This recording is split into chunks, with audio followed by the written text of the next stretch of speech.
குழந்தைகளின் படிப்பை மேம்படுத்தும் குளத்துப்புழா பாலகன். தமிழ்நாடு கேரள எல்லையில் உள்ளது குளத்துப்புழா என்ற ஊர். கொல்லம் மாவட்டத்தில் உள்ள இந்த திருத்தலத்தில் குளாத்துப்புழா பாலனாக சாஸ்தா அருள்பாலிக்கிறார். இது ஐயப்பன் அருளும் 6 படை வீடுகளில் ஒன்றாகும். இங்கே ஐயப்பன் குழந்தையாக காட்சி தருவதால் பாலகன் என்று அழைக்கப்படுகிறார்கள்.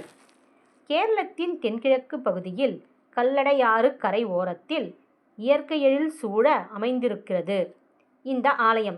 இது கேரள தேசத்தை உருவாக்கியதாக புராணங்கள் கூறுகின்றன. பரசுராமால் உருவாக்கப்பட்ட ஆலயம் என்பது குறிப்பிடத்தக்கது. இந்த ஆலயம் பல நூற்றாண்டுகளுக்கு முன்பு சேதமடைந்தது. இதையடுத்து இந்த பகுதியில் அருகில் உள்ள கொட்டாரக்காரா என்ற பகுதி ஆட்சி செய்த மன்னன் தற்போதுள்ள இந்த ஆலயத்தை எழுப்பினான் என்று தல வரலாறு சொல்கிறது. இந்த வரலாற்றை இங்கு பார்ப்போம்.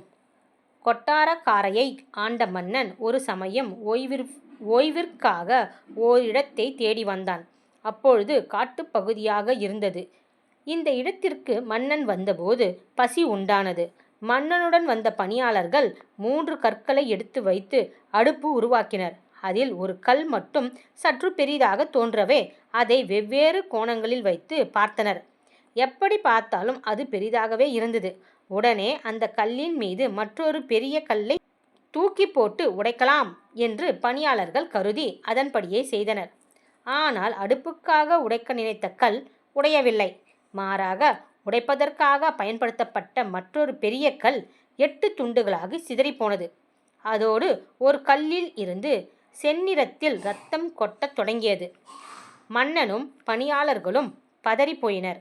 உடனடியாக வேத விற்பனர்களும் நம்பூதிரிகளையும் அழைத்து வரப்பட்டு எதனால் இப்படி நடந்தது என்று தெரிந்து கொள்ள கேரள ஜோதிட முறையான தேவ பிரசன்னம் பார்த்தனர். இதில் மன்னனின் பணியாளர்களால் உடைக்கப்பட்ட கல் ஐயப்பன் விக்கிரகம் என்றும் அந்த இடத்தில் பரசுராமனால் பிரதிஷ்டை செய்யப்பட்ட கோவில் ஒன்று இருந்ததும் தெரிய வந்தது. இதை அறிந்ததும் மன்னன் வருந்தினான்.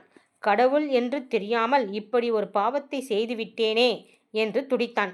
இதற்கு பரிகாரம் என்ன என்று மன்னன் கேட்டார். அப்பொழுது இங்கே அதே இடத்தில் மீண்டும் கோவிலை கட்டினால் போதும் என்று வேத விற்பனர்கள் கூறினர். அதன்படியே மன்னன் கோவிலை எழுப்பினான். அதுவே கேரள பாணியில் கட்டப்பட்ட குளத்துப்புழா ஐயப்பன் கோவில் ஆகும். இவ்வாலயத்தின் கருவறையில் ஐயப்பன் பாலகனாக வீற்றிருந்தாலும் 8 துண்டுகளாக உடைக்கப்பட்ட அந்த கற்சிலையும் மூலஸ்தானத்தில் வைக்கப்பட்டிருக்கிறது. அவை அனைத்தும் பூஜை நேரங்களில் ஒன்று சேர்க்கப்பட்டு பூஜை முடிந்ததும் மீண்டும் 8 துண்டுகளாக பிரிக்கப்பட்டு விடுவது வழக்கம். இவ்வாலயத்தில் நாகராஜாவுக்காக திறந்த வெளி கோவில் ஒன்றும் கோவிலின் வலதுபுறம் உள்ளது. சர்ப்பதோஷம் உள்ளவர்கள் இங்கு வந்து வழிபட்டால் அந்த தோஷம் நீங்கும் என்பது ஐதீகம். இதை சர்ப்பக்காவு என்கிறார்கள். பெரிய மரச்சோலைகள் செடி கொடிகள் படர்ந்த இடத்தை கேரளாவில் காவு என்பார்கள். இது தவிர கோவிலை சுற்றி விநாயகர், மாம்பழத்துறை அம்மன், பூதத்தார் போன்ற தெய்வங்களும் பிரதிஷ்டை செய்யப்பட்டிருக்கிறது. மனித வாழ்க்கையில் பால பருவத்தை குறிக்கும் தலமாக இக்கோவில் விளங்குவதால் பால பருவத்தினர் தங்களது படிப்பு, உடல் ஆரோக்கியம் போன்ற விஷயங்களில் சிறந்து பலனை பெற இங்கு வந்து வழிபடுவது சிறந்தது என்கிறார்கள். இக்கோவிலில் மகர விளக்கு வைபவமும் சித்திரை விசு விழாவும் முக்கியமான திருவிழாவாகும். சித்திரை விசு திருவிழா 8 நாட்கள் விமர்சையாக நடைபெற்று சித்திரை முதல் நாள் யானை மீது சுவாமி வலம் வருவும் நிகழ்வும் பிரம்மாண்டமாக நடக்கும். அதேபோல் கார்த்திகை, மார்கழி மாதங்களில் சபரிமலைக்கு சென்று வரும் பக்தர்கள் இங்கு வந்து செல்வார்கள். அந்த காலங்களிலும் இக்கோயில் களை கட்டி இருக்கும். தை மாதம் 1 தேதி மகரவிளக்கு பூஜையும் இங்கே மிக விமர்சையாக நடைபெறும். இவ்வாலயம் தினமும் காலை 5 மணி முதல் பகல் 12 மணி வரையும், மாலை 5 மணி முதல் இரவு 8 மணி வரையும் பக்தர்களின் தரிசனம் செய்வதற்காக திறந்து வைக்கப்பட்டிருக்கும்.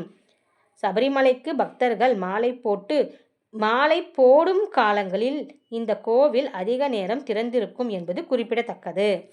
அமைப்பிடம்: தென்காசியில் இருந்து 47 கிலோமீட்டர் தொலைவிலும் கேரள மாநிலம் திருவனந்தபுரத்தில் இருந்து 60 கிலோமீட்டர் தூரத்திலும் குளத்துப்புழா திருத்தலம் உள்ளது.